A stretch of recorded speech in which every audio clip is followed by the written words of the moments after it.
En este vídeo trabajamos el problema 33, en el que de nuevo se nos van a pedir analizar la estabilidad de una serie de puntos fijos. La diferencia con los problemas anteriores es que ahora o bien nos van a dar directamente el punto fijo, el estado estacionario como este de aquí, o bien nos van a dar una idea de qué tipo de soluciones tenemos que buscar.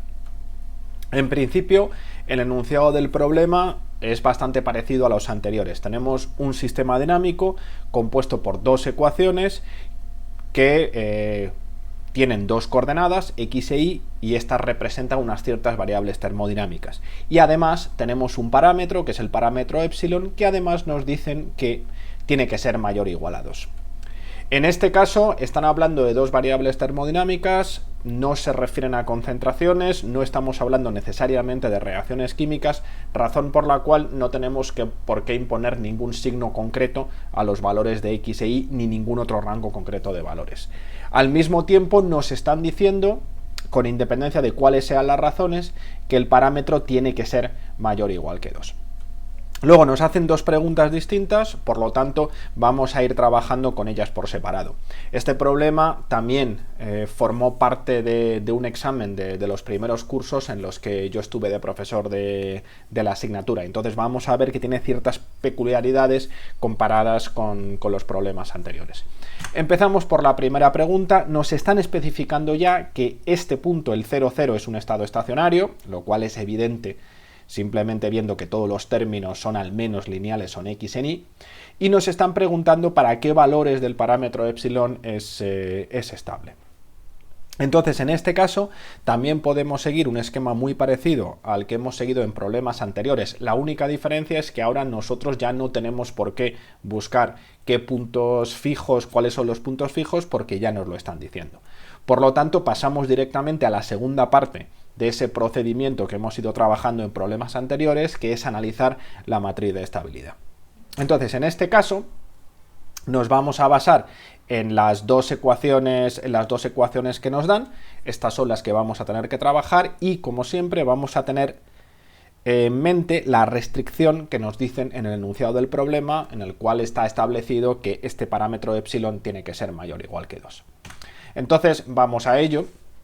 Las dos ecuaciones que determinan el sistema dinámico, como siempre, las etiquetamos como f y g, y de esa manera tenemos una forma fácil de etiquetar el jacobiano, que, como ya he dicho otras veces, este jacobiano no representa una matriz de estabilidad, sino que es el punto de partida básico para calcular la matriz de estabilidad. Pensar que este sistema es muy complicado, puede tener muchísimas soluciones en lo que se refiere a sus puntos fijos. Entonces, si encontrásemos todos los posibles puntos fijos que hay en este sistema, pues en todos ellos partiríamos de la misma matriz jacobiana y nos limitaríamos a sustituir los mismos valores de x, los valores de x e y de cada uno de los puntos. Entonces, en este caso, como estamos trabajando para el punto 0, 0, el resultado es especialmente sencillo.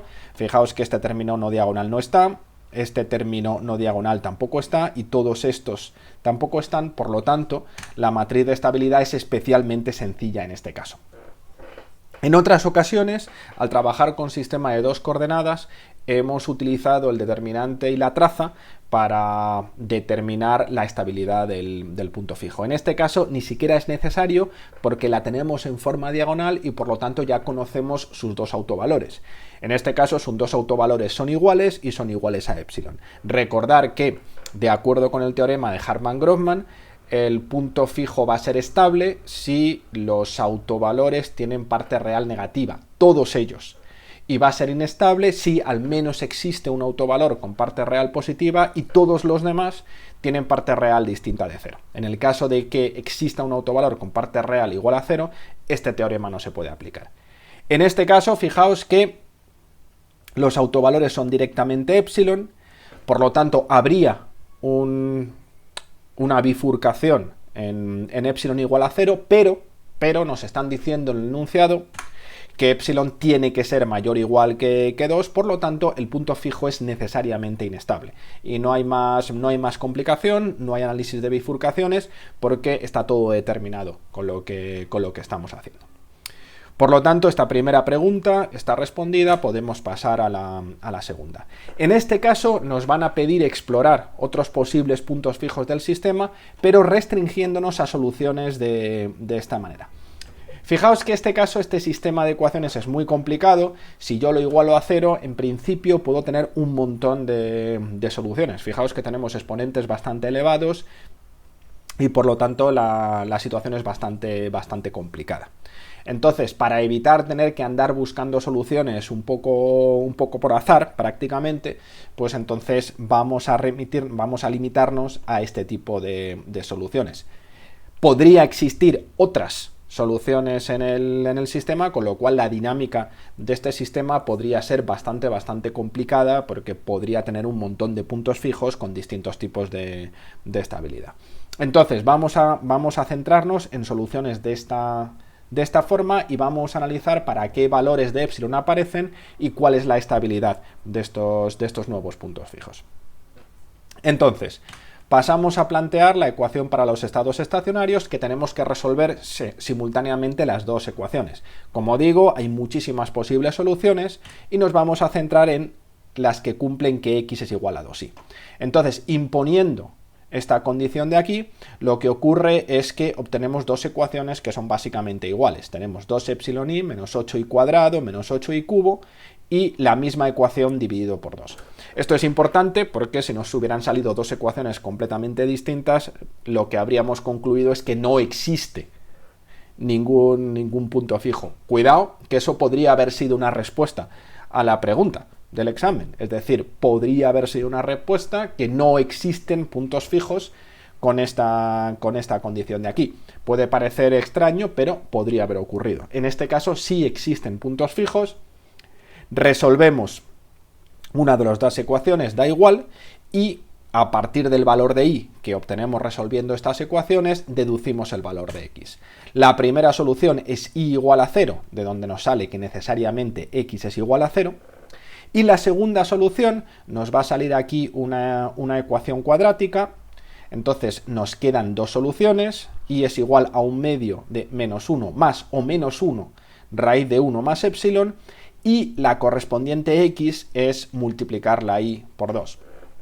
Simplemente como advertencia, cuidado que estamos exigiendo que x sea 2y, no menos 2y. Por lo tanto, si el signo es más en la solución de y, el signo es más en la solución de x, y si el signo es menos en la solución de y, el signo es menos en la solución de x. Aquí he acotado que epsilon tiene que ser mayor o mayor o igual que 2 porque esa es la condición que nos imponían en el enunciado. Fijaos que desde el punto de vista de responder a la pregunta de cuándo aparecen esas nuevas soluciones, la única exigencia que tenemos que tener es que epsilon sea mayor que menos 1 para que esta raíz nos dé lugar a un número real. Puesto que x e y no nos dicen lo que son y no hay ninguna razón para que exijamos que sean valores positivos. Sin embargo, como en el enunciado nos están diciendo que epsilon tiene que ser mayor que 2, pues entonces esta condición se cumple siempre y por lo tanto estos nuevos estados estacionarios existen siempre. Un poquito para aligerar la notación, en lugar de trabajar con raíz de 1 más epsilon, voy a trabajar con lambda, es decir, voy a llamar lambda igual a raíz de 1 más epsilon para que esto quede un poquito más sencillo.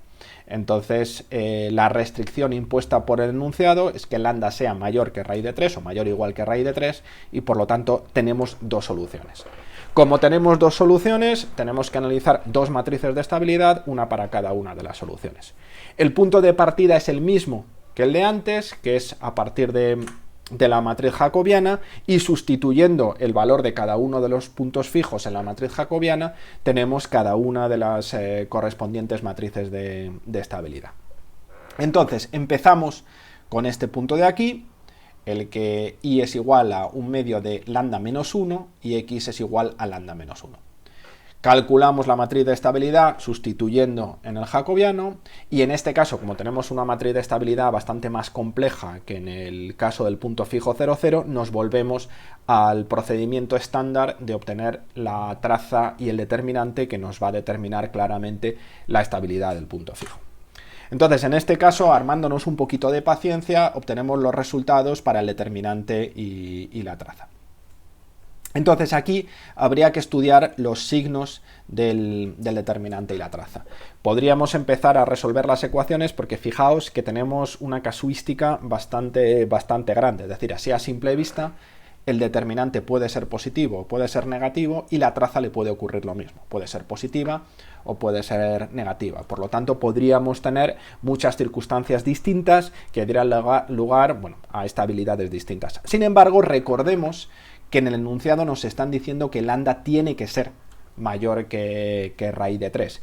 Si ponemos el límite inferior de lambda en raíz de 3, pues lo que observamos es que si con estas condiciones el determinante es siempre positivo, fijaos por ejemplo que el punto más difícil podría estar aquí, esto con lambda mayor de raíz de 3 es positivo, y que la traza es siempre negativa, porque esto es positivo y tenemos un signo menos. Con lo cual, con las restricciones que nos está poniendo el enunciado, este punto fijo es estable, porque sabemos que como el determinante es positivo y la traza es negativa, pues o bien tenemos dos autovalores reales negativos o bien tenemos dos autovalores complejos con la parte real negativa. Entonces, en este caso es sencillo, nos pasamos al otro punto fijo, que es y igual a menos un medio de lambda más 1 y x es igual a menos 1 menos lambda. De nuevo procedemos el cálculo de la misma manera. Calculamos la matriz de estabilidad y recurrimos igualmente a la traza y al determinante. Entonces, en este caso, la solución es incluso más sencilla. Vemos claramente que con lambda mayor que raíz de 3, esto es un número positivo, esto es otro número positivo, el determinante es positivo y la traza es negativa también. Con lo cual, la estabilidad de este punto fijo es exactamente igual que la estabilidad del otro punto fijo. Estamos hablando de dos puntos fijos estables para el rango de valores en los cuales nos estamos moviendo en el problema. En este caso, de todas maneras, estudiar cómo va a ser la dinámica del sistema es bastante complicado porque podemos tener un montón de puntos fijos distintos con distintas estabilidades. Por lo tanto, en este caso no convendría estudiar en general. Sí que sabemos que tenemos un punto fijo 0, 0 que es inestable y estos dos puntos fijos que son estables, pero podría haber muchos más.